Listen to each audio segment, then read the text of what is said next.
omukyalo ono Wangadia ye chairman wa human rights mu ggwanga Uganda. Abatamanyi human rights kye kitongole ekirwanira eddembe ly'abannansi mu ggwanga Uganda ekigwa wansi wa UN naye amulonda abeera head of state oye Mwami Museveni yamulonda. Omukyala Mariam Wangadia yadda mu kifo ky'omwami gwe bayita yali omugenzi Kaggwa, era Kaggwa yafiira mu mmotoka bagamba kizira. Abamu bagamba nti bamuteeramu akatwa yali avuga nga mujjaamu awe Mulago we yazikirira mu mmotoka. Kaggwa kabuuti ng'ali mu mmotoka ye mujjaamu avuga n'azikira bw'atyo. Kati kwe kujja baleete Mariam Wangadia. Kati Mariam Wangadia ekintu kye yaguddeko takimanyi.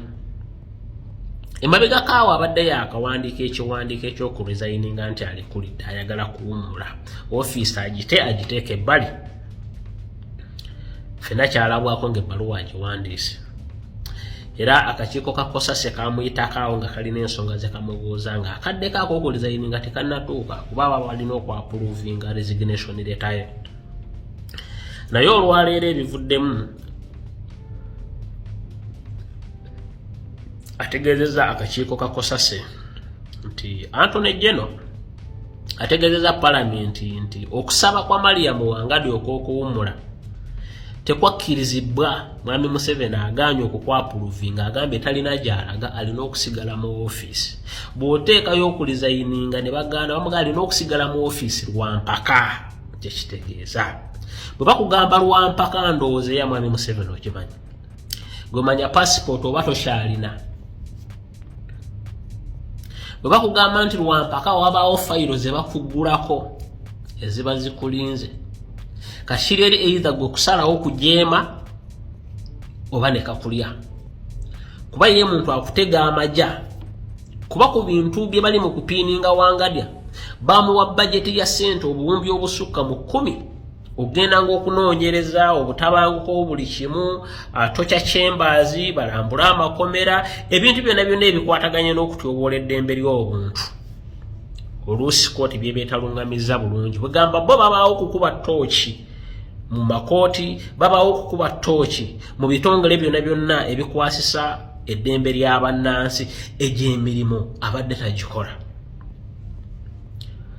So Madamu Wangadia ono anajjukirwa nti akaseera ke bawambira Bakibalama n'eddamulira nga bamaze okutambula abazadde baabwe n'abakyala baabwe n'abaana baabwe nga bamaze okutambula mu bitongole bya poliisi byonna byonna nga beewakanye Kibalama nti tebamulina, ddamulira tebamulina, n'ebitongole ebirala byonna ati CMI byonna teri gye bataagenda, balaba nga tebalina option.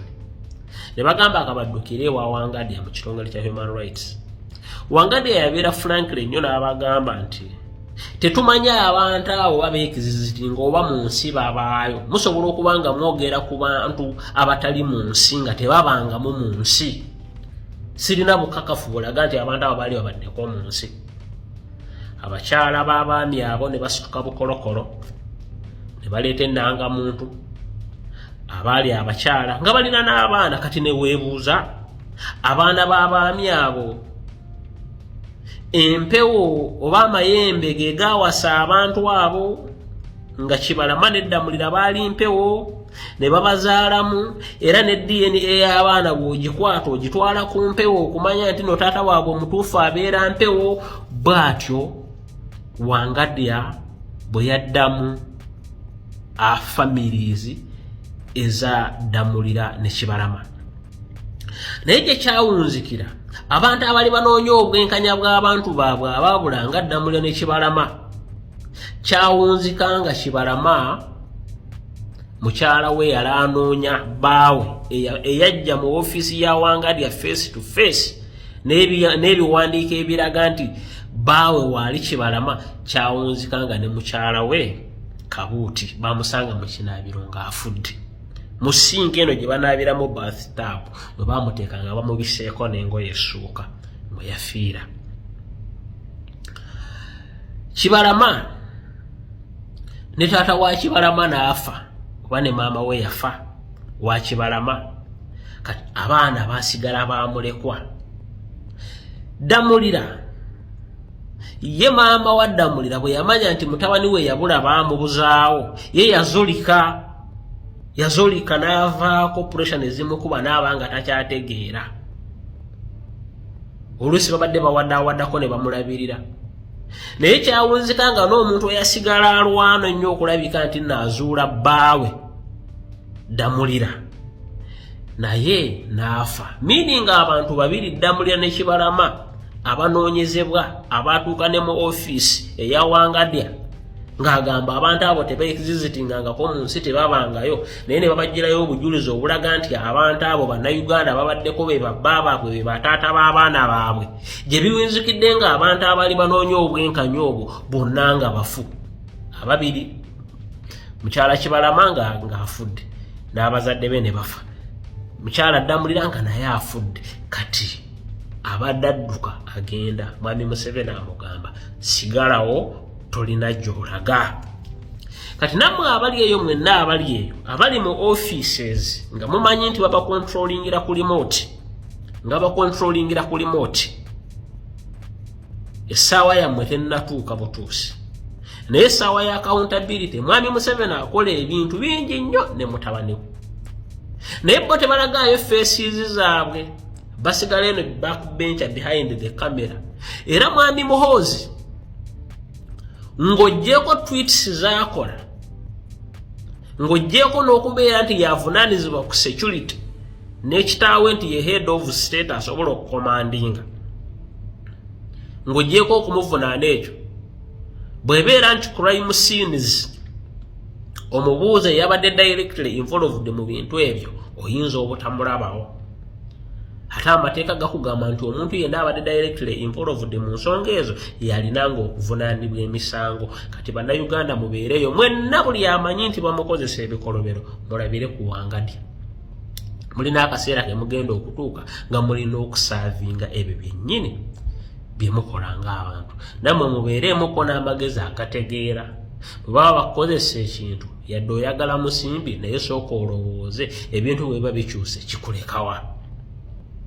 Wangadya yabalaatira ku bannayuganda n'atuuka n'okubagamba tebabangayo nga maama w'omwana waali taata w'omwana waali n'abaana bazadde we bali ne mukyala we waali. Wangadya n'agamba nti no tebabangayo. His Excellency Robert Kyagulanyi Ssentamu n'asituka ne yeegendera mu kakiiko ke kennyini bwe yagezaako okumupiininga ne fayiro gye yali atuddeyo abantu tebaafuna bwenkanya era emisango gijjudde bwe kiti tebatuula mpaka oya odalinga n'amugamba bw'ozeemu kumpisaamu maaso. Wangadya ng'agamba His Excellency Robert Kyagulanyi Ssentamu nti wowoze kumpisaamu maaso yita wano fuluma n'agamba mpite poliisi ekukwate. His Excellency kwe kukola wisdom n'agamba omusango gwange mu human rights ngujjeeyo bwe mbasobodde kufuna ddembe mu bitongole bya gavumenti byonna naye no gye nzirukidde bw'oba tusobodde kumpeereza bwenkanya ngenze.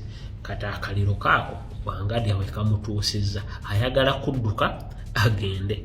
Mukama we Museveni agamba nedda tojja kulundekamu lusigalemu kuba gwe head sigalamu. Kati Wangadya saawa yonna bwe mulanga bamutaddeko ekibaluwa bakuntumye temwewuunya. So byebyo Mukama abankumbire. Mr. Chairman, it is true I wrote a letter of resignation to His Excellency the President, and my resignation was rejected. As I conclude, the Honorable Learned Attorney General of this country addressed Parliament, and in his address he very clearly said that my resignation had not been accepted and that I remain the substantive chairperson of the Uganda Human Rights Commission, and that is my status, Chairman. Kakati